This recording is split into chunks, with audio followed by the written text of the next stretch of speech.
Okay बेटा, आप लोग अपने माइक म्यूट कर लो जरा। लेक्चर स्टार्ट करते हैं आपका। अच्छा देखो, लास्ट टाइम अभी लेक्चर में मैंने आप लोगों को ना मेथड स्टार्ट करवाया था, वेजिटेटिव प्रोपेगेशन। ये आपके इस चैप्टर का सेकंड टॉपिक है। अभी हमने जो पहला टॉपिक कंप्लीट करा है वो एसेक्सुअल रिप्रोडक्शन है, उसकी टाइप्स हम लोगों ने डिस्कस कर ली। अब इसमें जो सेकंड टॉपिक हम स्टार्ट करते हैं बेटा, वो वेजिटेटिव प्रोपेगेशन है। लास्ट टाइम जब मैं ये करवा रही थी तब कनेक्शन लॉस्ट हो गया था हमारा, तो मैं एक बार थोड़ा सा रिपीट कर देती हूँ, जरा ध्यान से सुन लो आप लोग। इसमें मैंने आपको ये बताया था कि वेजिटेटिव प्रोपेगेशन का जो मेथड है वो सिर्फ आप प्लांट्स में अप्लाई करोगे, एनिमल्स के केस में ये अप्लाई नहीं होता है। और सेकंड पॉइंट बेटा, वेजिटेटिव प्रोपेगेशन में आप क्या करते हो कि नए प्लांट्स बनाते हो पुराने प्लांट्स से। ठीक है, तो जो आप प्लांट लोगे अपना, मतलब जो आपका पेरेंट प्लांट है, उसका जो पार्ट यहाँ पर आप पिक करोगे वो एक आपके पास शूट पार्ट है, एक रूट पार्ट है और एक आता है लीफ। तो ये कोई भी तीनों में से आप पार्ट अपना ले सकते हो और इससे आप एक नया प्लांट बना सकते हो, बहुत सारे नए प्लांट बना सकते हो। तो मेथड को नाम दिया जाता है वेजिटेटिव प्रोपेगेशन। तो मैंने आपको बताया था कि जो वेजिटेटिव प्रोपेगेशन है बेटा, उसकी दो टाइप्स होती हैं आपके पास। पहली टाइप जो है वो नेचुरल प्रोपेगेशन है और जो सेकंड टाइप है दैट इज आर्टिफिशियल प्रोपेगेशन। ठीक है, अभी जो नेचुरल प्रोपेगेशन है वो मैंने आपको बताया था कि नेचर में अपने आप होगा, जिसमें ह्यूमन का कोई भी इन्वॉल्वमेंट नहीं रहता। और जो आपके पास आर्टिफिशियल प्रोपेगेशन है, आर्टिफिशियल प्रोपेगेशन में बेटा ह्यूमंस का इन्वॉल्वमेंट रहता है, इसलिए उसको आर्टिफिशियल बोला जाता है। ठीक है, अब अगर हम नेचुरल प्रोपेगेशन की बात करें तो इसमें बताया जाता है कि जो आपका पेरेंट प्लांट है, पेरेंट प्लांट के ऊपर क्या होते हैं, प्रोपेग्यूल्स होते हैं। प्रोपेग्यूल एक तरह का वो हिस्सा है प्लांट का जिसमें कि बड प्रेजेंट है और जो आगे जाके नया प्लांट बनाएगा, तो उस पार्ट को वेजिटेटिव प्रोपेग्यूल बोला जाता है। तो जब ये प्रोपेग्यूल अपनी पेरेंट बॉडी से डिटैच होके जमीन पे गिरेगा, लैंड पे गिरेगा, it will give rise to the new plant. तो इस मेथड को क्या बोला जाता है, नेचुरल प्रोपेगेशन। तो नेचुरल प्रोपेगेशन में मैं आपको बताया था कि टोटल 7 मेथड्स हैं आपके पास। फर्स्ट है बाय रूट, सेकंड आता है बाय अंडरग्राउंड स्टेम, थर्ड है by sub aerial stem, number fourth by aerial stem, number fifth by leaves, number six by bulbil and number 7 by turions. तो अब इन्हीं मेथड्स को बेटा हमने डिटेल में स्टार्ट करा था। तो पहला मैंने आपको बताया था बाय रूट, ठीक है, जिसमें हमने पढ़ा था कि tap root, adventitious roots, even जो फ्लैशी रूट्स हैं जिनमें की स्टोर्ड फूड मटेरियल होता है, इन सभी रूट्स में बड प्रेजेंट होती है। तो ये बड किस काम में आपकी हेल्प करेंगी, प्रोपेगेशन में, that is the formation of new plant.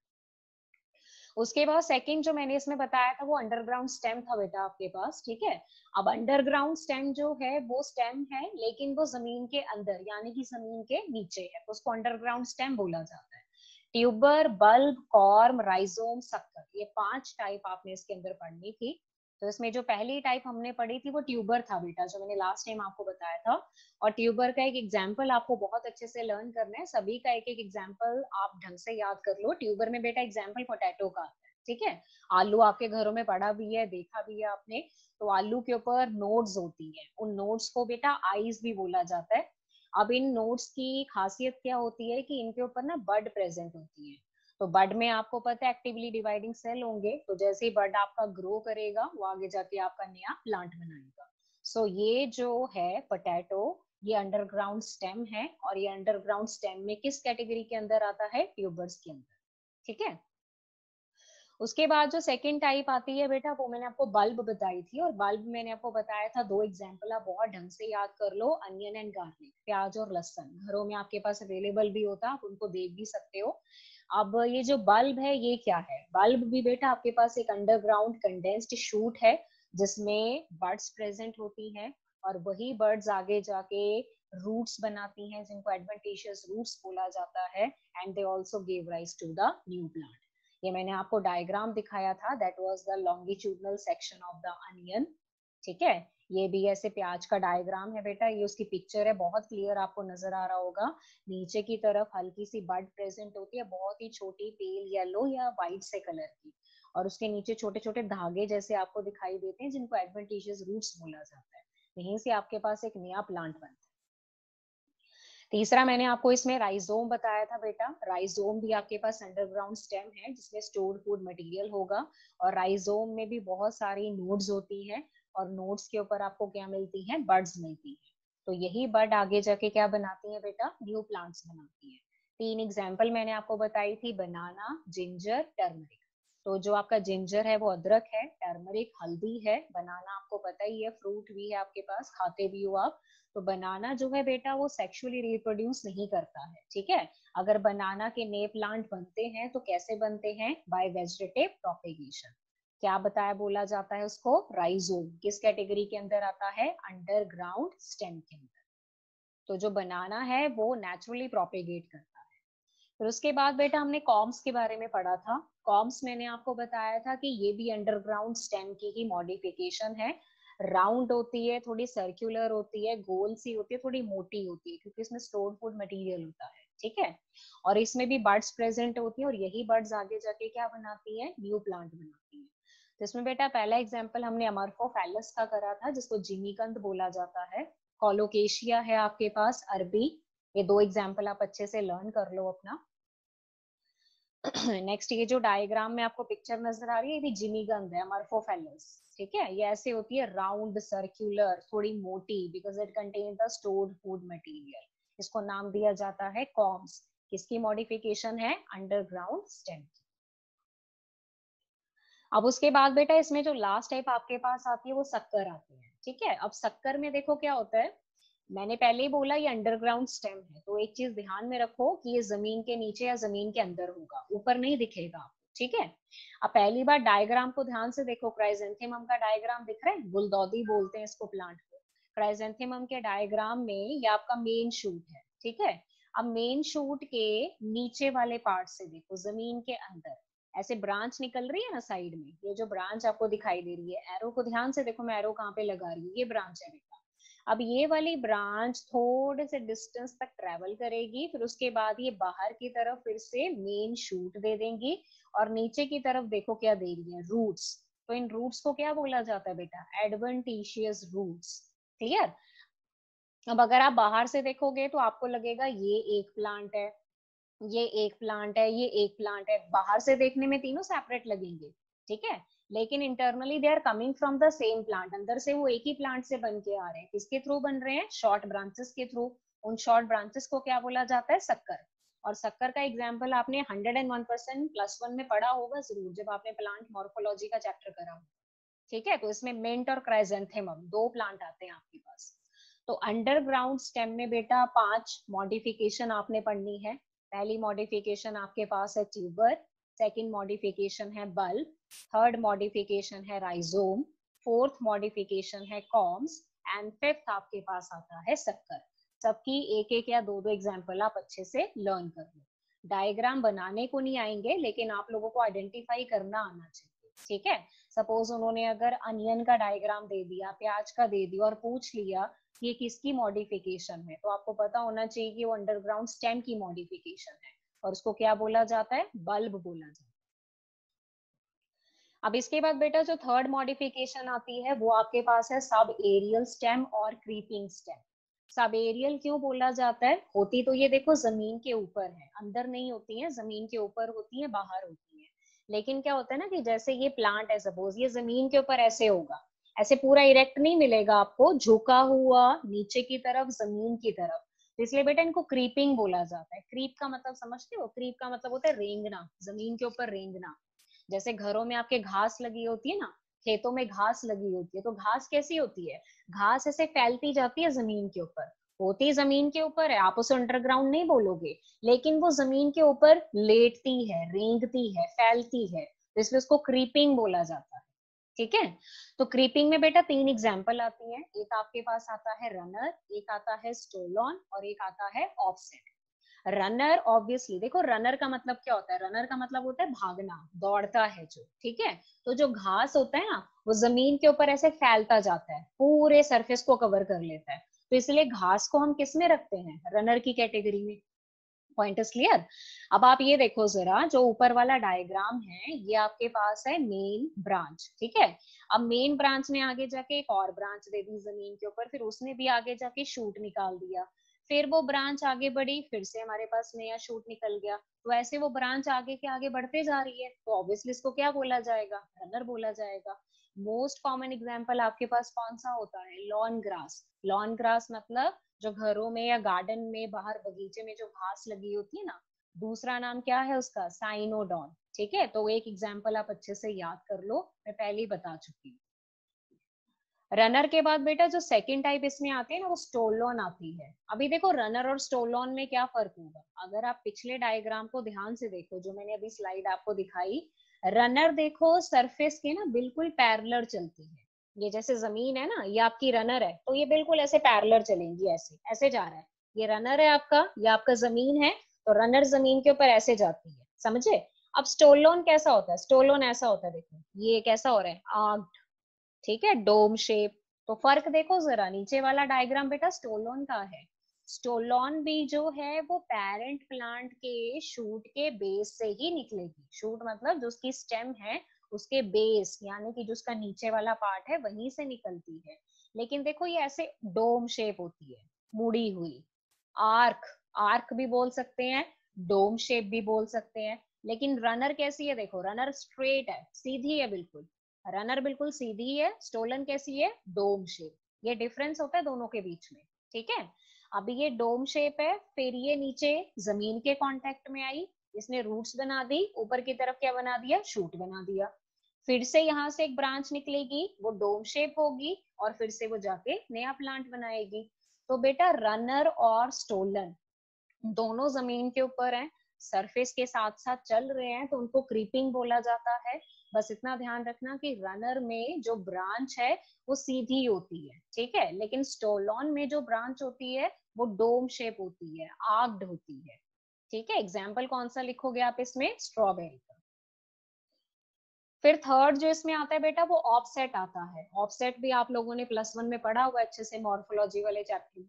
और आपको पता है कि जो ऑफसेट है वो सिर्फ आपको एक्वेटिक प्लांट में ही मिलता है, not in case of land plant.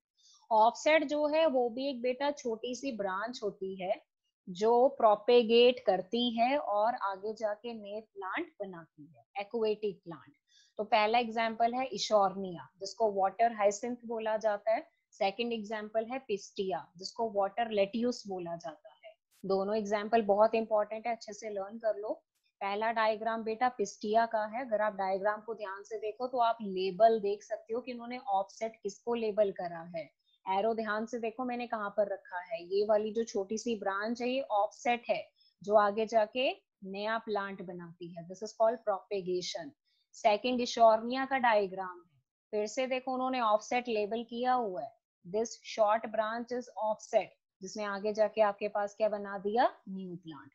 तो बेटा जो आपका सब एरियल स्टेम है या फिर जो आपका क्रीपिंग स्टेम है, यानी कि जो स्टेम है वो जमीन के ऊपर या बाहर की तरफ है लेकिन वो सरफेस के साथ साथ चलती है, तो उसको क्रीपिंग बोला जाता है। जिसमें एक एग्जांपल आपका रनर है, सेकंड टाइप आपके पास है स्टोलॉन, थर्ड टाइप आती है ऑफसेट। रनर में ब्रांच कैसी होती है, स्ट्रेट। स्टोलॉन में ब्रांच कैसी होती है, डोम शेप। और ऑफसेट में ब्रांचेस किसमें नजर आती है, aquatic plant, not in case of land plant. अब उसके बाद बेटा जो फोर्थ कैटेगरी आती है उसको एरियल स्टेम बोला जाता है। एरियल अब आप समझ जाओ, एरियल का मतलब ऑब्वियसली जमीन के प्रॉपर ऊपर, इसका जमीन की तरफ झुकाव नहीं होता, ये जमीन के साथ साथ नहीं चलती, ये पूरी ऐसे सीधी होती है, इरेक्ट, तो इसको क्या बोला जाता है, एरियल स्टेम, ठीक है। अब इसका अगर बेस्ट एग्जाम्पल आपने लेना है बेटा तो गन्ना, यानी कि जो शुगर केन है, सबसे बेस्ट एग्जाम्पल है। आप लोग घरों में गन्ना खाते भी हो। अब मैंने गन्ने का देखो यहाँ पे डायग्राम, एक पिक्चर भी बना हुआ है, अगर आपको अच्छे से दिख रहा है यहाँ पर। अपने शुगर केन की पिक्चर को ध्यान से देखो जरा, गन्ने की जो पिक्चर लगी हुई है। जब आप गन्ना खाते हो बेटा तो ये वाला एरो देखो ध्यान से, मैं कहाँ पे लगा रही हूँ, दिस पार्ट, इस पार्ट को नोड बोला जाता है, ठीक है। ज्यादातर क्या होता है जब आप गन्ना खाते हो तो जो नोड वाला पार्ट होता है ना, वहां से गन्ना थोड़ा हार्ड हो जाता है, छिलता नहीं है बहुत इजीली, ठीक है, क्योंकि वो पार्ट काफी हार्ड होता है। उसी नोड वाले पार्ट में बेटा ये छोटा सा स्ट्रक्चर आपको नजर आएगा, दिस वेरी स्मॉल स्ट्रक्चर, ये बेसिकली बड होती है, ठीक है। तो जैसे सपोज आपने गन्ना खाया या गन्ना एक्सीडेंटली टूटा, जमीन पे गिरा, तो ये जो बड होगी ये जमीन में मिट्टी के कांटेक्ट में आ जाएगी। जो बड है that comes in contact with the soil, तो बड जैसे ही सॉइल के कांटेक्ट में आएगी बड ग्रो करेगी। बड ग्रो करेगी तो हमारे पास नया प्लांट बनेगा। So this is basically known as what, propagation. इसको प्रोपेगेशन बोला जाता है। तो इसमें एक एग्जांपल आपके पास है, बेस्ट एग्जांपल शुगर केन। ठीक है, तो ये आपके पास आपने याद रखना है शुगर केन के केस में। तो शुगर केन किसका मॉडिफिकेशन है, एरियल स्टेम। उसके बाद जो बेटा नंबर 5th टाइप आपके पास है ना, वो बल्बिल है। अब बल्बिल अगर आपने समझना है तो पाइनएप्पल आई थिंक सब लोगों ने खाया भी होगा, देखा भी होगा, फ्रूट है ये। ठीक है, ऐसे फूल जैसा होता है, उसके ऊपर क्राउन लगा होता है, पढ़ा भी होगा आपने +1 में। तो बेटा बल्बिल जो होती है ना, वो भी बर्ड्स होती है। ठीक है, अभी बल्बिल जो है वो बर्ड्स हैं, वो किस काम में हेल्प करती है, प्रोपेगेशन में। अगर आप एग्जाम्पल देखो, ऑक्सैलिस है, अगेव प्लांट है, पाइनएप्पल है, याम है, लिली है। ठीक है, तो ये देखो, ये पहला जो डायग्राम बना है बेटा, ये पाइनएप्पल का डायग्राम है। अब इसको ध्यान से देखो जरा। पाइनएप्पल के डायग्राम में ये वाला जो ऊपर वाला पार्ट है, जहां से दिख रहे हैं आपको पत्ते जैसे निकले हुए हैं, this part is bulbil part, ये बल्बिल है। और यही पार्ट जो है आगे जाके नया पाइनएप्पल का प्लांट बनाएगा। क्यों, क्योंकि इसमें प्रेजेंट होती है बड, और वही बड जब ग्रो करती है तो डेफिनेटली वो आपके पास बनाती है न्यू प्लांट। ठीक है, अब बल्बिल के केस में ना एक चीज का ध्यान आप लोगों ने बहुत ही खास रखना है, और वो रखना है बेटा अगेव के बारे में। मल्टीपल चॉइस क्वेश्चन में ना गेव के ऊपर बहुत क्वेश्चन पूछे जाते हैं इस चैप्टर में। क्योंकि बेटा देखो, जितने भी प्लांट आपके पास है सब में बल्बिल होता है, जितने भी यहाँ पर लिखे हुए एग्जाम्पल में। अब सब में जो बल्बिल है ना, वो उनके वेजिटेटिव पार्ट का मॉडिफिकेशन है। वेजिटेटिव समझ गए ना, वेजिटेटिव में आपका रूट पार्ट है, शूट पार्ट है, लीफ पार्ट है, लेकिन आप फ्लावर नहीं लोगे। Point is clear. लेकिन अगेव ऐसा प्लांट है जिसके अंदर बल्बिल जो है वो उसके रिप्रोडक्टिव पार्ट की मॉडिफिकेशन है। ठीक है, रिप्रोडक्टिव पार्ट की मॉडिफिकेशन है, वेजिटेटिव पार्ट की मॉडिफिकेशन नहीं है। अदरवाइज हम पढ़ क्या रहे हैं, हम पढ़ रहे हैं वेजिटेटिव प्रोपेगेशन। वेजिटेटिव प्रोपेगेशन का मतलब होता है कि जो प्लांट नया प्लांट बना रहा है उसमें वो अपना वेजिटेटिव पार्ट यूज कर रहा है। वेजिटेटिव पार्ट यूज करने का मतलब root, shoot and leaf, flower नहीं यूज करोगे। लेकिन अगेव एक्सेप्शनल केस है। क्यों, क्योंकि अगेव के केस में बेटा जो बल्बिल होती है वो किसकी मॉडिफिकेशन है, फ्लोरल बड की। फ्लोरल बड समझे, जो फ्लावर बनाती है, उसकी मॉडिफिकेशन से क्या बनेगा, बल्बिल। तो इस हिसाब से अगेव हमारे पास क्या है, एक्सेप्शनल केस। ठीक है, तो ये थोड़ा सा इंपॉर्टेंट पॉइंट है मल्टीपल चॉइस क्वेश्चन के लिए, इसको जरा ध्यान में रखना। वो आपसे पूछ सकते हैं कि किस प्लांट में जो बल्बिल है वो फ्लोरल बड की मॉडिफिकेशन है, तो उसमें आपका नाम आता है अगेव प्लांट। अब इसके बाद बेटा जो नंबर 6 मेथड आपको दिया जाता है वो लीव्स का दिया जाता है। अभी तक देखो आपने स्टेम पढ़ा, रूट पढ़ा। ठीक है, अब हम क्या पढ़ेंगे, जो कि जो पत्ते होते हैं प्लांट के, वो भी नए प्लांट बना सकते हैं, मतलब वो भी प्रोपेगेशन में हेल्प करते हैं।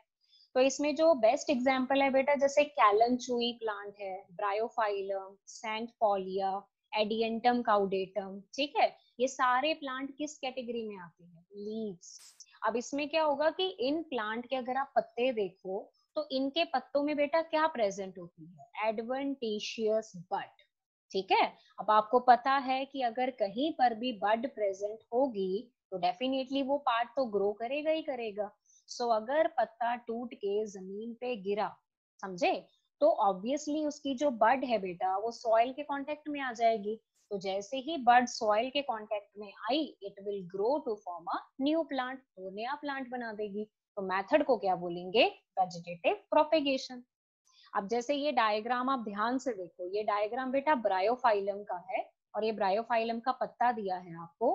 अब इसके पत्ते के जो मार्जिन वाला एरिया ना, मार्जिन मतलब जो बाहर वाला एरिया है, बिल्कुल किनारे वाला, उधर देखो छोटे छोटे आपके पास बर्ड्स जो है वो ग्रो कर चुकी है न्यू प्लांट। ऐसे बनता है न्यू प्लांट आपके पास, समझे। दूसरी बात अगर मैं देखूं यहाँ पर बेटा, एग्जाम्पल मैंने लिखा है एडियंटम काउडेटम। अगर आप थ्योरी में ध्यान से देखो, एडियंटम काउडेटम प्लांट का नाम है। इस प्लांट को कॉमन नेम दिया जाता है वॉकिंग फर्न। क्या नाम दिया जाता है इसको, वॉकिंग फर्न। अब वॉकिंग फर्न इसलिए नहीं बोला जाता क्योंकि ये चलता है, नाम से तो आपको यही लगेगा कि वॉकिंग फर्न बोल रहे हैं तो शायद चलता होगा। अब प्लांट चलते नहीं है, प्लांट में लोकोमोशन नहीं होती है, ये चीज हमेशा ध्यान में रखो। तो फिर क्वेश्चन आपसे पूछा जाएगा कि आप इस प्लांट को वॉकिंग फर्न क्यों बोलते हो। तो इसका आंसर ये है बेटा कि जो एडिएंटम काउडेटम के पत्ते होते हैं वो थोड़े पतले और लंबे होते हैं, ठीक है। तो उन पत्तों का जो बेटा टिप पोर्शन होता है, पत्ते का टिप मतलब जैसे ये पत्ता है ना आपके पास अभी डायग्राम में दिख रहा है, तो ये वाला पार्ट उसका क्या हो गया, टिप पोर्शन हो गया।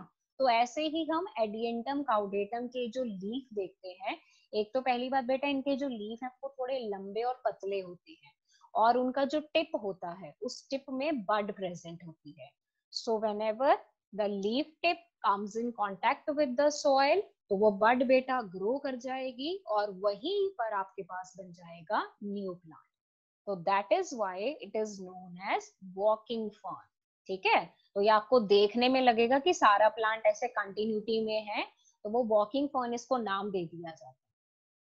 अब यहाँ पर बेटा ये एग्जाम्पल बिगोनिया का है, और ये भी आपके पास एक प्लांट है जिसमें देखो लीफ के मार्जिनल एरिया पे आपको बहुत ही क्लियर छोटी छोटी बर्ड्स नजर आ रही होंगी, number of birds are there.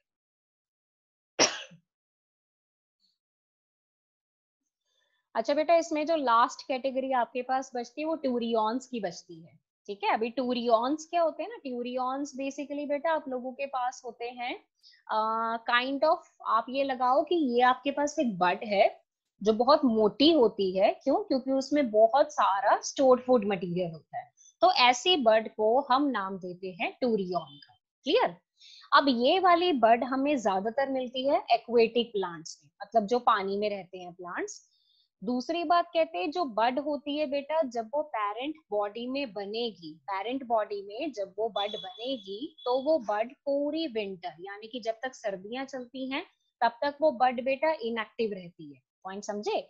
लेकिन जैसे ही सर्दियों के बाद स्प्रिंग सीजन आता है, गर्मियों से पहले जो आपका स्प्रिंग सीजन आता है, उसी टाइम पे जो बड है वो सेपरेट हो जाएगी पेरेंट प्लांट से, and it will grow to form a new plant. तो इसमें एग्जाम्पल आता है पोटामोगिटॉन और एक आता है यूट्रिकुलेरिया। तो अगर आप ये दोनों एग्जाम्पल देखो तो पहला एग्जाम्पल में जो पिक्चर है बेटा वो पोटामोगिटॉन की है। ये छोटी छोटी आई थिंक आपको डार्क ग्रीन से कलर की बर्ड्स जरूर दिख रही होंगी डायग्राम में क्लियर, इनको ट्यूरियॉन्स बोला जाता है। सेकेंड डायग्राम है यूट्रिकुलेरिया, इसमें भी देखो जरा टॉप में, बिल्कुल टॉप में एक ग्रीन कलर की बर्ड आपको नजर आ रही है, लाइट ग्रीन कलर की, दिस इज नोन एज ट्यूरियॉन।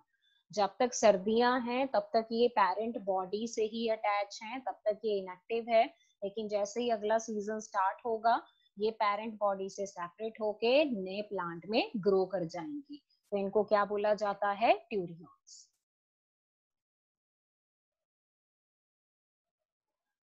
अच्छा बेटा इसमें जो अभी आपकी टाइप थी ये सेक्सुअल सॉरी वेजिटेटिव प्रोपेगेशन की, वो हो गई आपकी खत्म। तो सारी टाइप्स में बस दो चीजों के ऊपर ज्यादा ध्यान देना है, एक तो बेटा टाइप का नाम आपने याद करना है, और एक प्लीज एग्जाम्पल जरूर ढंग से याद कर लेना।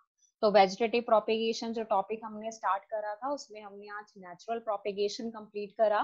नेचुरल प्रोपेगेशन नेचर में अपने आप होगा प्रोपेग्यूल्स की हेल्प से, इसमें आपका कोई भी इन्वॉल्वमेंट नहीं रहता है। इसमें टोटल 7 मेथड्स हैं जिसके थ्रू ये होगा। फर्स्ट है by root, second by underground stem, third by sub aerial stem, fourth by aerial stem, number fifth by leaves, number six by bulbil, and number 7 by turion. ये सब किसकी methods हैं, natural propagation, ठीक है। Underground stem में total 5 modification है, ध्यान में रखना। पहला मॉडिफिकेशन कौन सा है, tuber, second modification bulb, third modification corms, fourth rhizome, fifth sucker. Tuber में किसका एग्जाम्पल बताया था, पोटैटो। बल्ब में अनियन एंड गार्लिक। कॉम का एग्जाम्पल क्या था, अमरफोफेलस एंड कोलोकेशिया। राइजोम का कौन सा एग्जाम्पल था, जिंजर, जिंजर है, एक आपके पास टर्मरिक है एंड बनाना। और शक्कर में you have the mint and chrysanthemum, clear. तो ये बेटा आप लोगों ने करना था आज के लेक्चर में, दैट इज नेचुरल प्रोपेगेशन। अब जहां पर आप ये देखोगे कि आपकी स्लाइड खत्म हो रही है, तो लास्ट स्लाइड के ऊपर आप लोगों के लिए क्वेश्चन है बेटा प्रैक्टिस के। होमवर्क क्वेश्चन है, जहां जहां आप अपने नोट्स बना रहे हो ये क्वेश्चन साथ साथ में करते रहो। जैसे ही क्लासेस खुलेंगी, इंस्टीट्यूट स्टार्ट होगा, तो सबसे पहले मैंने आपकी कॉपीज ही चेक करनी है वहां पे। सबसे पहला क्वेश्चन लिखा है, is vegetative reproduction is also a type of asexual reproduction, why? Question आपसे पूछ रहे हैं कि क्या आप ये मानते हो कि वेजिटेटिव प्रोपेगेशन भी एसेक्सुअल रिप्रोडक्शन की ही टाइप है? अगर है तो क्यों है, उसका रीजन देना। सेकंड क्वेश्चन है, is the term clone applicable to the offspring which are formed by vegetative reproduction? कहते हैं कि जब आप वेजिटेटिव प्रोपेगेशन करते हो प्लांट में, तो जो नए प्लांट बनते हैं उनको क्या आप क्लोन बोल सकते हो? ठीक है। थर्ड है, what are vegetative propagules? Vegetative propagules क्या होते हैं? एक दो एग्जांपल जरूर दे देना साथ में। Number fourth question, why Eichhornia is called terror of Bengal? Eichhornia जो प्लांट है, जो अभी अभी आप लोगों ने पढ़ा था ऑफसेट में, उसको टेरर ऑफ बंगाल क्यों बोला जाता है? तो बेटा अगर आप लोग अपनी एनसीईआरटी ध्यान से पढ़ रहे हो, और मैंने बोला था कि जिनके पास एनसीईआरटी नहीं है वो पीडीएफ अपना डाउनलोड कर लो एनसीईआरटी का, तो आप एनसीईआरटी खोलना, ये सारे क्वेश्चन के आंसर आपको बहुत क्लियर कट वहां पे मिल जाएंगे। तो ये अपना होमवर्क आप कंप्लीट करके रखना, नेक्स्ट लेक्चर में मैं पूछूंगी आप लोगों से।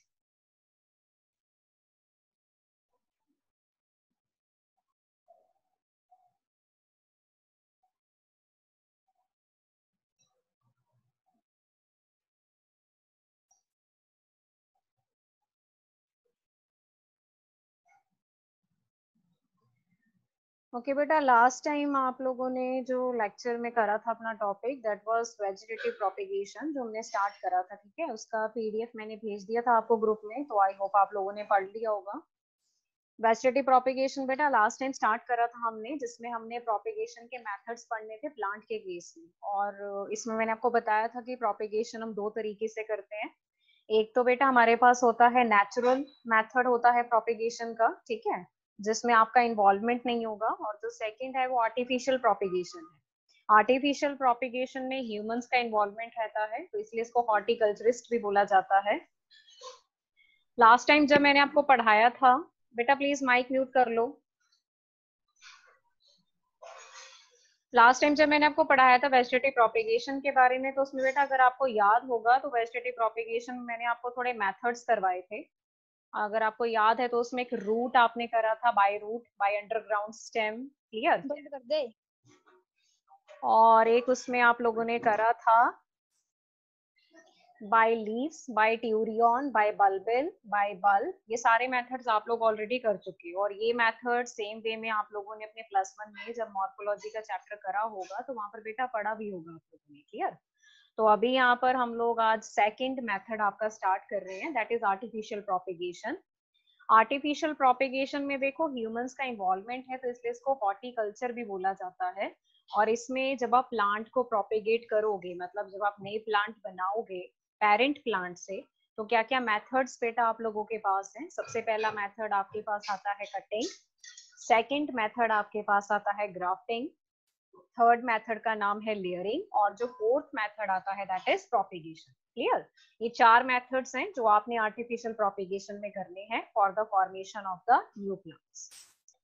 अभी इसमें बेटा जो सबसे पहला मेथड हम लोग यहाँ पर डिस्कस करेंगे वो आपका कटिंग मेथड है। कटिंग देखो बहुत कॉमनली आप लोग अपने घरों में भी यूज करते हो, जैसे घरों में गार्डनर्स वगैरह आते हैं ना, माली वगैरह, तो ये कटिंग मेथड बहुत कॉमनली यूज होता है वहां पर। कटिंग में देखो क्या होता है कि जैसे प्लांट का रूट पार्ट है, प्लांट का शूट पार्ट है, या प्लांट का लीफ पार्ट है, तीनों में से कोई भी पार्ट आप यूज कर सकते हो for the formation of new plant, clear? आप रूट ले लो, स्टेम ले लो, लीफ ले लो, कोई भी पार्ट ले लो आप, लेकिन वेजिटेटिव पार्ट ही लोगे, रिप्रोडक्टिव पार्ट आप नहीं लोगे, हमेशा याद रखना। और उनसे आप जो भी नया प्लांट्स बनाते हो, तो मेथड को नाम दिया जाता है आर्टिफिशियल प्रोपेगेशन। अब बेटा जो आर्टिफिशियल प्रोपेगेशन है that is basically of three types, तीन तरह का होता है आपके पास, ठीक है, तीन तरीकों से मतलब आप प्रोपेगेशन कर सकते हो।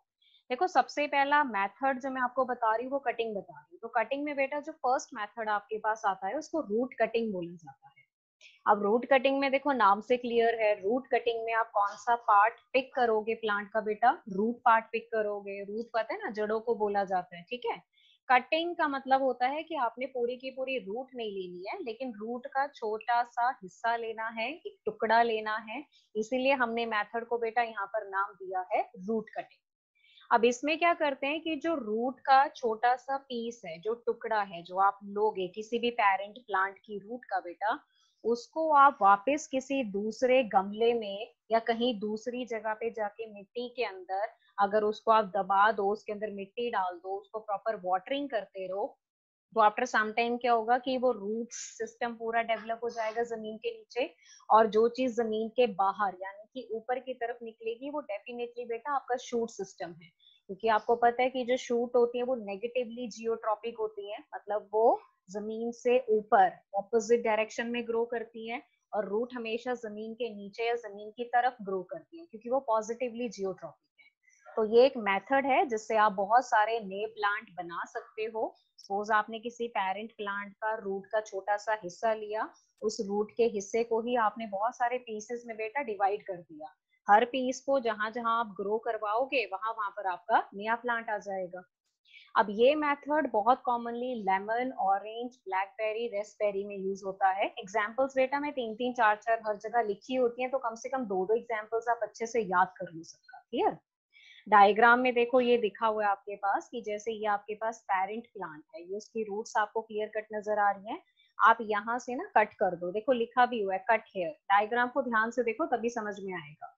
इतना सा हिस्सा आप रूट का पिक करो और उसको किसी दूसरे पॉट यानी कि गमले में मिट्टी के अंदर डाल दो। ठीक है, आफ्टर सम टाइम आप देखोगे ऊपर की तरफ शूट निकलनी स्टार्ट हो जाएंगी और नीचे की तरफ आपका रूट सिस्टम डेवलप हो जाएगा। तो this is basically known as what, root cutting. Root cutting के बाद जो बेटा सेकंड मेथड आप लोगों के पास है वो लीफ कटिंग है। अब देखो लीफ कटिंग नाम से क्लियर है, इसमें आप क्या लोगे, लीफ लोगे, मतलब पत्ता लेना है आपने प्लांट का।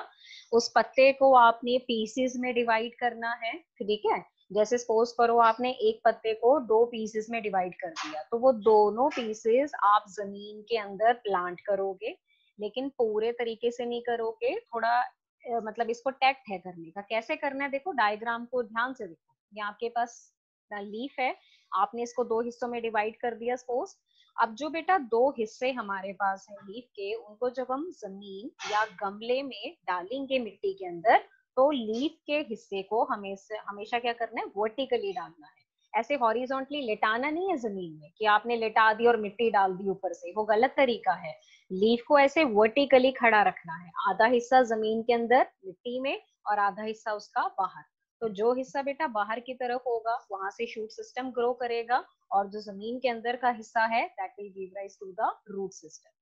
तो ये आपके पास मेथड है जिसको नाम दिया जाता है लीफ कटिंग मेथड। 2 एग्जांपल हैं, एक आपके पास है स्नेक प्लांट और एक आता है सेंट ऑलिया।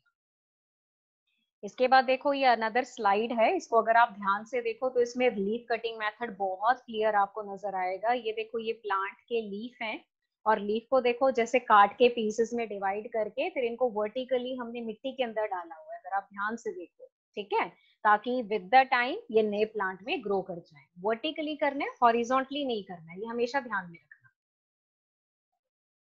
लीफ कटिंग के बाद बेटा जो लास्ट मेथड आप लोग इसमें करोगे वो स्टेम कटिंग आता है। देखो स्टेम कटिंग में स्टेम का मतलब तो सीधा सा क्लियर है, शूट पार्ट लेना है आपने, स्टेम लेनी है। ठीक है, कटिंग मतलब उसका छोटा सा हिस्सा लेना है आपने, पूरी की पूरी स्टेम नहीं उठानी है, उसका छोटा सा पार्ट लेना है आपने, इसलिए बेटा इसको कटिंग बोला जाता है।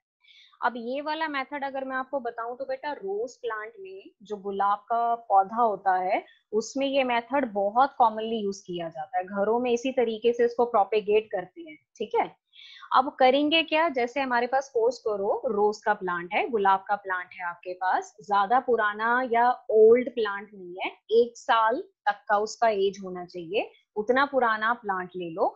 उसका बेटा स्टेम का छोटा सा हिस्सा पिक करना है आपने, अप्रोक्सीमेट कितना लंबा हिस्सा लेना है, 20 to 30 सेंटीमीटर। तो 20 to 30 सेंटीमीटर आपने उसका स्टेम का पीस ले लिया। उसके बाद आप क्या करोगे, उस स्टेम के पीस को एक सॉल्यूशन में बेटा आप डिप करोगे। अब वो सॉल्यूशन क्या है, उस सॉल्यूशन में बेटा रूट प्रमोटिंग हॉर्मोन्स है। आपको पता है ना, रूट प्रमोटिंग हॉर्मोन्स आपने +1 में पढ़े हैं, क्या काम करते हैं, रूट का फॉर्मेशन करते हैं। क्लियर? तो जो आप स्टेम का हिस्सा लोगे उसको लेने के बाद रूट प्रमोटिंग हार्मोन में आप उसको डिप करोगे, रूट प्रमोटिंग हार्मोन में कौन कौन से हार्मोन्स हो सकते हैं? एक है बेटा इंडोल बुटायरिक एसिड और एक है नैप्थलीन एसिटिक एसिड। ये सिंथेटिक हार्मोन्स हैं, आपने पढ़े हुए प्लस में। तो कोई भी हार्मोन जो कि रूट प्रमोटिंग है, उस सॉल्यूशन में आपने अपनी स्टेम को बेटा डिप करना है। डिप करने के बाद आप उसको सॉइल में प्लांट कर दो, मतलब जमीन के अंदर डाल दो और मिट्टी से उसके नीचे वाले हिस्से को कवर कर दो। तो विद द टाइम क्या होगा कि नीचे की तरफ आपकी रूट्स डेवलप हो जाएंगी। तो रूट्स बेटा पानी और न्यूट्रिशन लेना स्टार्ट करेंगी, तो उसके बाद ऊपर की तरफ आपका शूट सिस्टम ग्रो कर जाएगा। तो इस मेथड को क्या नाम दिया जाता है? Cutting method.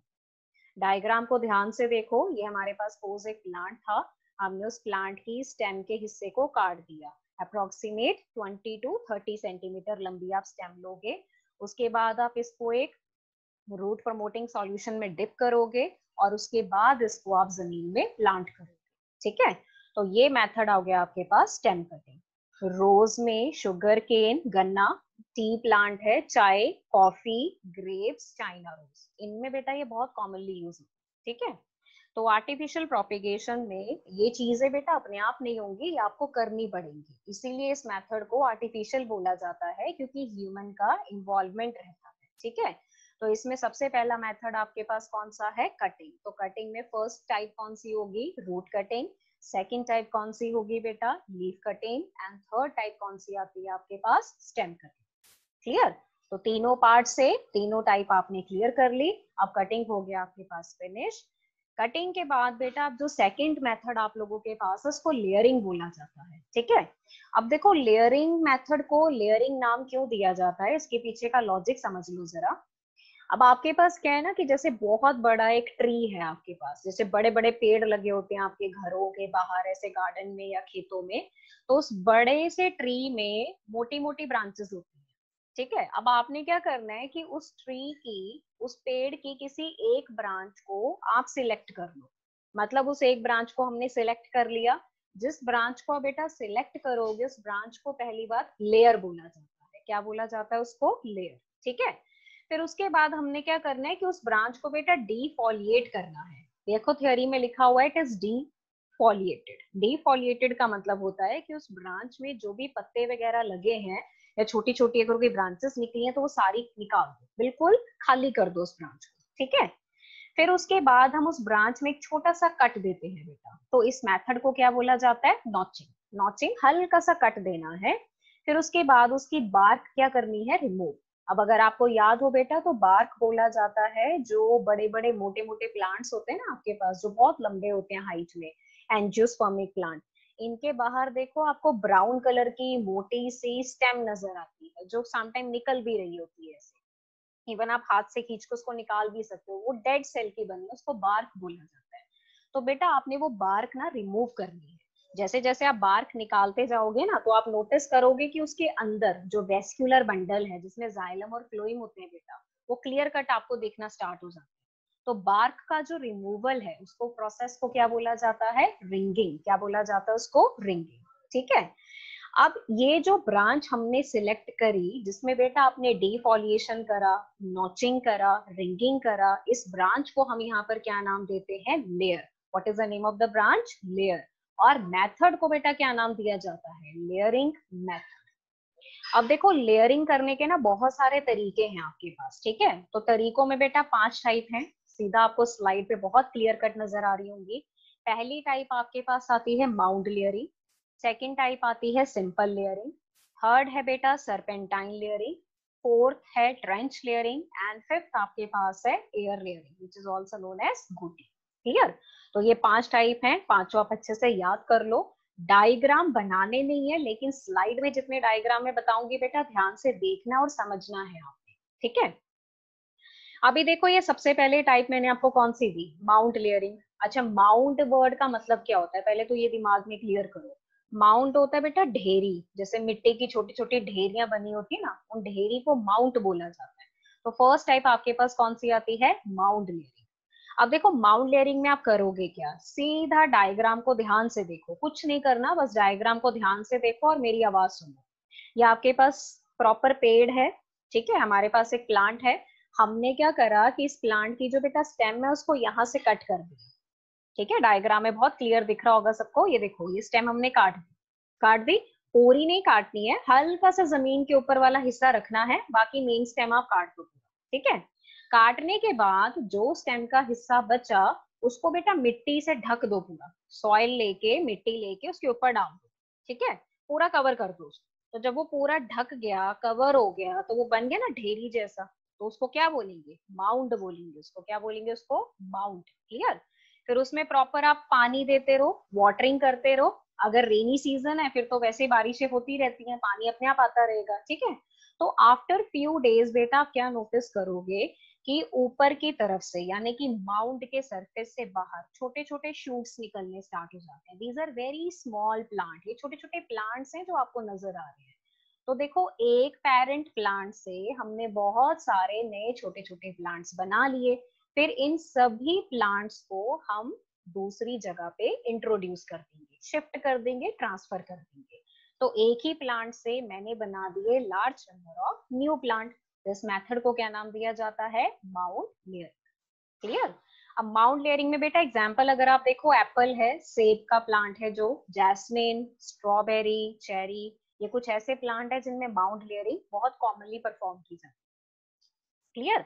बस माउंट से याद रखना कि माउंट क्या है, माउंट याद रखोगे तो आपको पूरा मेथड याद हो जाएगा। माउंट लेयरिंग के बाद बेटा जो सेकंड इसमें आता है वो सिंपल लेयरिंग है। अब देखो, सिंपल लेयरिंग में क्या होता है ना, सिंपल लेयरिंग आप उन प्लांट में परफॉर्म करोगे जिनकी तो देखो एक हाइट ज्यादा नहीं होती है, मतलब मीडियम सी हाइट है, ब्रांचेस बहुत लंबी होती हैं, फ्लेक्सिबल होती हैं, मतलब उनकी ब्रांचेस इतनी फ्लेक्सिबल हैं कि हम उनको ऐसे खींच के जमीन तक ला सकते हैं। We can touch the ground, जो ब्रांच है उसको खींच के लाके हम जमीन तक टच करवा सकते हैं, उतनी फ्लेक्सिबल उनकी ब्रांचेस होती हैं, और उनकी हाइट भी कम होती है जो प्लांट। ठीक है, तो ऐसे प्लांट में जो मेथड आप ऑपरेट करोगे बेटा वो सिंपल लेयरिंग है। तो देखो, सिंपल लेयरिंग में क्या करना है, या आपको डायग्राम में एक प्लांट नजर आ रहा है पूरा। क्लियर।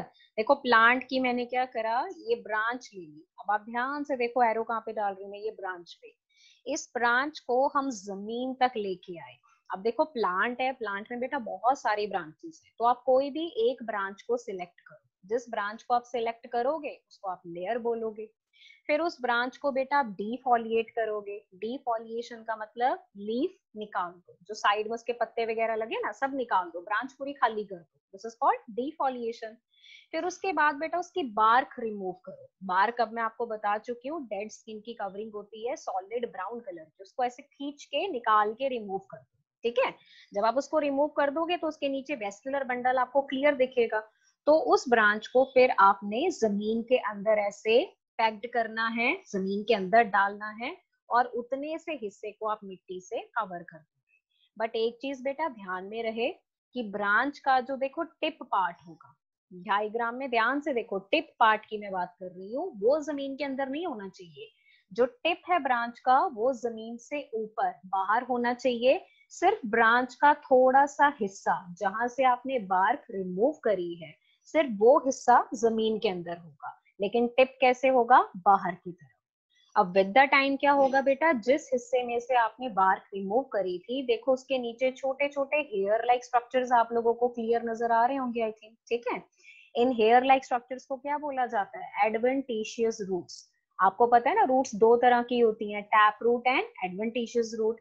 टैप रूट किससे बनती है, रेडिकल से, लेकिन adventitious roots other than radicle. तो ये जो बनी है बेटा, ये कौन सी रूट्स हैं आपके पास, एडवेंटिशियस रूट्स। एक बार ये बन गई तो बाहर की तरफ देखो, जो ये शूट का टिप है ये ग्रो करना स्टार्ट हो जाएगा, इसकी लेंथ बढ़नी स्टार्ट हो जाएगी, लीफ निकलने स्टार्ट हो जाएंगे। तो ऑब्वियसली समझ जाओ कि रूट्स नीचे प्रॉपर बन चुकी है। उसके बाद आप क्या करोगे बेटा, इस ब्रांच को यहाँ से कट करो। ठीक है, एरो देखो मैंने कहाँ पे लगाया, यहाँ से इस ब्रांच को इस पॉइंट से हमने कट कर देना है। जब ये कट हो जाएगा तो ये एज अ सेपरेट प्लांट आपका ग्रो करेगा। This kind of the layering is known as what, simple layering. तो एक बेटा आपने फर्स्ट पढ़नी है माउंट लेयरिंग, सेकंड आप लोगों के पास आती है सिंपल लेयरिंग। ठीक है, अभी सिंपल लेयरिंग के बाद देखो थर्ड आता है बेटा सरपेंटाइन लेयरिंग। सरपेंटाइन वर्ड का लॉजिक क्या है, पहले तो वो समझो। आपने सांप को ऐसे चलते हुए देखा है, ठीक है, ऐसे ऐसे ऐसे घूम के चलता है ना, वो जब जमीन पे चलता है, रेंगता है जमीन पे, तो ऐसे घूम घूम के ऐसे जाता है, this is called serpentine, movement जो है उसकी। तो सेम वर्ड हमने यहाँ पर लगाया, सरपेंटाइन। अब इसका मतलब क्या होगा? इसका मतलब ये है कि देखो, जब आप सिंपल लेयरिंग करते हो तो आप ब्रांच को सिर्फ एक बार जमीन के अंदर डालते हो, है ना, ये करते हो ना आप। सरपेंटाइन में आप क्या करोगे? एक ब्रांच को एक से ज्यादा बार जमीन में पॉइंट करोगे, दिस इज कॉल्ड सरपेंटाइन। अब आप पिछला डायग्राम देखो जरा ध्यान से, सिंपल का डायग्राम स्क्रीन पे आपको बिल्कुल सामने दिख रहा है। ब्रांच को आपने सिर्फ एक पॉइंट पे ही जमीन के अंदर डाला है, एक ब्रांच को सिर्फ मैंने एक ही बार एक पॉइंट पे जमीन के अंदर डाला है, ठीक है। लेकिन सरपेंटाइन पे क्या है, फर्स्ट देन सेकेंड, दो बार करा है ना। तो अगर तो देखा बेटा, एक बार अगर आप जमीन के अंदर ब्रांच को डालते हो, दिस इज कॉल्ड सिंपल। लेकिन अगर आप एक से ज्यादा बार करते हो, दो बार करते हो, तीन बार करते हो, चार बार करते हो एक ही ब्रांच को, ठीक है, that is called serpentine layering. तो ये फर्क है बेटा, सिंपल एंड सरपेंटाइन। ठीक है, तो इसका एग्जाम्पल कौन सा आएगा? क्लीमैटिस। अब इसके बाद बेटा नेक्स्ट आप लोगों के पास आता है ट्रेंच लेयरिंग। देखो, ट्रेंच लेयरिंग में पहले ट्रेंच का मतलब समझो। ट्रेंच क्या होता है? जैसे किसान होते हैं, उनके खेत होते हैं ना, तो खेतों को वो ऐसे छोटे छोटे ब्लॉक्स में डिवाइड कर देते हैं, हिस्सों में। फिर क्या करते हैं कि उनके बीच में ना वो मिट्टी खोद के छोटी छोटी नैरो कैनाल्स बनाते हैं, ताकि जब वो पानी छोड़े अपने खेतों में तो वो छोटी छोटी कैनाल से पानी निकल के जाता है। आई होप ये तो सब बच्चों को बहुत क्लियर पता होगा, फेमिलियर भी होगे। तो बेटा वो जो छोटी छोटी कैनाल्स बनती है ना, नैरो कैनाल्स, उनको ट्रेंच बोला जाता है, समझे? अब देखो ट्रेंच का मतलब क्या है यहाँ पर। अभी आपने क्या करा, डायग्राम को ध्यान से देखो, ये मेरे पास प्लांट है, ये मेरे प्लांट की ब्रांच है जिसको हमने सिलेक्ट करा, जिससे हम नए प्लांट बनाएंगे। जिस ब्रांच को बेटा आप सिलेक्ट कर रहे हो, जिससे आप नए प्लांट बना रहे हो, उस ब्रांच को हमेशा क्या बोला जाता है? लेयर। क्या बोला जाता है उसको? लेयर। तो मैंने इस ब्रांच में बेटा वही सेम काम करना है, पहले डीफॉलिएशन करना है, मतलब पत्ते वगैरह निकाल के सब रिमूव कर दो। फिर इस ब्रांच की बेटा बार्क निकाल के रिमूव करनी है, ठीक है, सेम प्रोसीजर है, जैसे आप कर रहे हो वैसे ही करना है। अब देखो, हमने इस ब्रांच को क्या किया, इस ब्रांच को, जैसे ये ब्रांच है मेरे पास, ये पूरी मैंने बार्क रिमूव कर दी इस ब्रांच से। अब इस पूरी ब्रांच को बेटा हम क्या करेंगे, जमीन के अंदर ऐसे हॉरिजॉन्टल पोजीशन पे रख देंगे, इस तरीके से पूरी ब्रांच को, ठीक है। पहले तो हम क्या करते थे कि ब्रांच का एक हिस्सा जमीन के अंदर डालते थे ना, लेकिन यहाँ पर आपने क्या करना है, पूरी ब्रांच को ही जमीन के अंदर ऐसे लिटा देना है, ट्रेंच के अंदर। ट्रेंच तो देखो बनाना पड़ेगा आपको, पहले मिट्टी खोदो, एक नैरो ट्रेंच बनाओ, ट्रेंच मतलब एक कैनाल बनाओ। फिर जो ब्रांच आपने सिलेक्ट करी उसको उस कैनाल के अंदर ऐसे लिटा दो हॉरिजॉन्टल पोजीशन पे, फिर उसके ऊपर आप मिट्टी डाल दो। मिट्टी से पूरा कवर हो गया, फिर ब्रांच आपको बाहर से नहीं दिखेगा, ठीक है। लेकिन जो ब्रांच का टिप है बेटा, हमेशा ध्यान में रहे, मैं पहले भी बता चुकी हूँ, ब्रांच का टिप हमेशा बाहर यानी कि ऊपर की तरफ रहता है। टिप आप जमीन के अंदर नहीं करोगे, क्योंकि टिप से हमारा शूट सिस्टम ग्रो करना है, तो शूट सिस्टम हमेशा बाहर की तरफ रहता है, ऊपर की तरफ। और रूट सिस्टम कहाँ डेवलप होता है? नीचे, जमीन की तरफ। तो this is called trench layering. बस बेटा ब्रांच को आप डाल कैसे रहे हो ना, उसी के बेस पे इन्होंने टाइप बना दी है, ज्यादा डिफिकल्ट नहीं है। देखो, सिंपल में आपने एक ही बार ब्रांच को जमीन के अंदर डालना है, ठीक है, एक पॉइंट पे। सरपेंटाइन में आप एक से ज्यादा बार ब्रांच को अपना पैक्ड करोगे, जमीन में ज्यादा बार डालोगे, एक से ज्यादा बार, समझ रहे हो? ट्रेंच में आप पूरी ब्रांच को ही लेटा देते हो ऐसे जमीन के अंदर, फिर उसको पूरा मिट्टी से कवर कर देते हो, this is called trench layering. करने का तरीका अलग है, काम सबका एक ही है, काम क्या है? नए प्लांट बनाना, बस तरीका अलग है, समझे? तो एक एग्जांपल इसमें आता है बेटा वॉलनट, और एक आता है आपके पास मल्बेरी। अब लास्ट जो बेटा इसमें देखो टाइप आती है, उसको एयर लेयरिंग या फिर गुटी बोला जाता है। अब ये ना थोड़ी इंपॉर्टेंट है, तो इसको जरा ध्यान से समझ लो। एयर लेयरिंग का दूसरा नाम है गुटी, ठीक है। अब इसमें क्या होता है कि जो एयर लेयरिंग होती है ना बेटा, पहली बात तो वो हम ज्यादातर ना बरसातों में ही परफॉर्म करते हैं, जो मॉनसून या रेनी सीजन होता है ना हमारा, वहां पर, क्योंकि बारिशें लगी रहती हैं तो पानी मिलता रहता है प्लांट को, क्लियर। दूसरा जो एयर लेयरिंग का मेथड है बेटा, वो आप उन प्लांट्स में परफॉर्म करोगे जिन प्लांट की हाइट बहुत ज्यादा होती है, जो बहुत ऊंचे प्लांट होते हैं, जिनकी बेटा स्टेम बहुत मोटी और हार्ड होती है, और जिनकी ब्रांचेस फ्लेक्सिबल नहीं होती। अब देखो ब्रांच अगर फ्लेक्सिबल नहीं है तो क्या ब्रांच को खींच के जमीन तक ला सकते हो? नहीं ला सकते, समझ रहे हो ना। तो आप ऐसे प्लांट में सिंपल लेयरिंग कर सकते हो? नहीं कर सकते। सरपेंटाइन कर सकते हो? पॉसिबल नहीं है। अच्छा, ट्रेंच लेयरिंग कर सकते हो? वो भी पॉसिबल नहीं है। जब जमीन ब्रांच तक सॉरी जो ब्रांच है वो जमीन तक आ ही नहीं सकती, तो हम उन तीनों में से कुछ भी नहीं कर सकते। फिर तो ये होगा कि हमें हवा में ही लेयरिंग करनी पड़ेगी एक तरीके से, समझे। तो इसलिए मेथड को क्या बोला जाता है? Air layering. अब एयर लेयरिंग का बेटा ये डायग्राम देखो जरा, स्लाइड पे आप लोगों को क्लियर कट नजर आ रहा होगा। अब जैसे ही मेरे पास एक प्लांट है, सपोज करो हमने उस प्लांट में बहुत सारी ब्रांचेस लगी हुई है, बहुत सारी, 20-25 branches, many branches are there. आपने क्या करा, उस प्लांट की सिर्फ एक ब्रांच को सिलेक्ट करा। तो जिस ब्रांच को बेटा आप सिलेक्ट करोगे उस ब्रांच को क्या बोलोगे? लेयर। समझ रहे हो क्या बोलोगे उसको? लेयर। तो अब देखो जिस ब्रांच को मैं सिलेक्ट करूंगी तो सबसे पहले उस ब्रांच को मैं क्या करूंगी? डीफॉलिएट। डीफॉलिएट का मतलब कि जो भी पत्ते वगैरह उस ब्रांच के ऊपर लगे हैं वो पत्ते निकाल दो, ब्रांच को खाली कर दो पूरा। क्लियर। फिर उसके बाद मैं क्या करूंगी? ब्रांच में बार्क को रिमूव करूंगी। ठीक है, बार्क रिमूव करने के प्रोसेस को हमने क्या नाम दिया था बेटा? रिंगिंग। क्या नाम दिया था? रिंगिंग। तो जब बार्क रिमूव होगी तो आपको क्या दिखेगा? Vascular bundle, xylem and phloem. ठीक है। तो अब देखो कि इस ब्रांच के इतने से हिस्से से मैंने बार्क निकाल दी। एरो देखो बेटा सामने कहाँ पे जा रहा है, यहाँ से मैंने बार्क को रिमूव कर दिया। अब जिस हिस्से से मैंने बार्क निकाल दी उसके अराउंड हम ना एक पेस्ट अप्लाई करेंगे। उस पेस्ट को बेटा ग्राफ्टिंग क्ले बोला जाता है। क्या बोला जाता है उसको? Grafting clay. ग्राफ्टिंग क्ले तीन चीजों को मिला के बनेगी। एक आप लोगे काउडंग, गोबर भैंस का, गाय का, जिसका भी लेना है, ठीक है, गोबर गोबर ही है। दूसरा अच्छा इसमें आप लोगे क्ले। क्ले जो होती है वो मिट्टी होती है बेटा आपके पास, ठीक है। और तीसरा आप इसमें लेते हो हे। हे क्या होता है ना, अगर आप लोगों ने देखा होता गाय भैंसों को येलो कलर का वो चारा डालते हैं ना, जिसको पंजाबी में तूड़ी भी बोलते हैं, तो उसको हे बोला जाता है। तो काउडंग हो गया, हे हो गया, और जो आपकी क्ले सॉइल है, जो मिट्टी है, इन तीनों को आपने क्या करा? मिक्स कर दिया। ठीक है। जब ये तीनों चीजें मिक्स हुई तो आपके पास क्या बन गया? ग्राफ्टिंग क्ले बन गया। तो अब उस पेस्ट को आप अपनी ब्रांच के अराउंड ऐसे अप्लाई कर, पॉइंटर्स क्लियर, ब्रांच पे लगा दिया। प्लस उसमें रूट प्रमोटिंग हार्मोन भी ऐड कर दो, आपने वो भी ऐड कर दिया। क्लियर।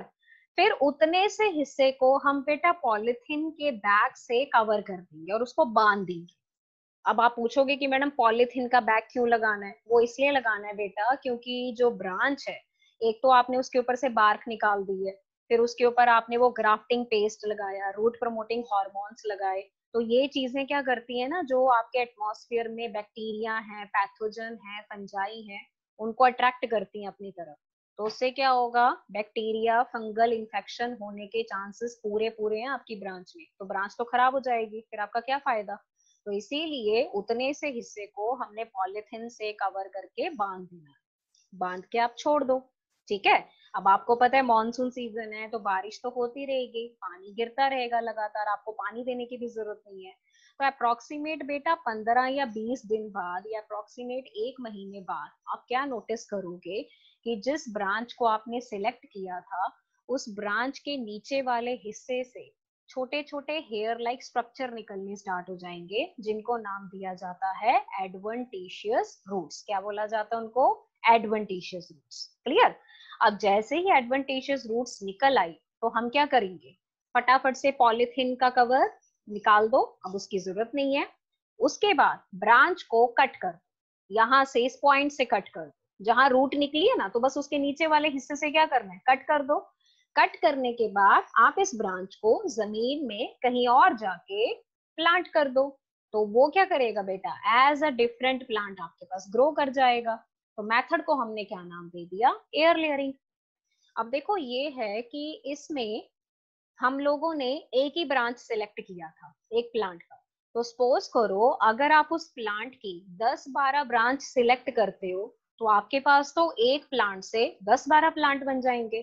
तो obviously this is the method for propagation. Clear. तो मेथड को क्या नाम दिया जाता है? एयर लेयरिंग और बूटी। क्लियर बेटा।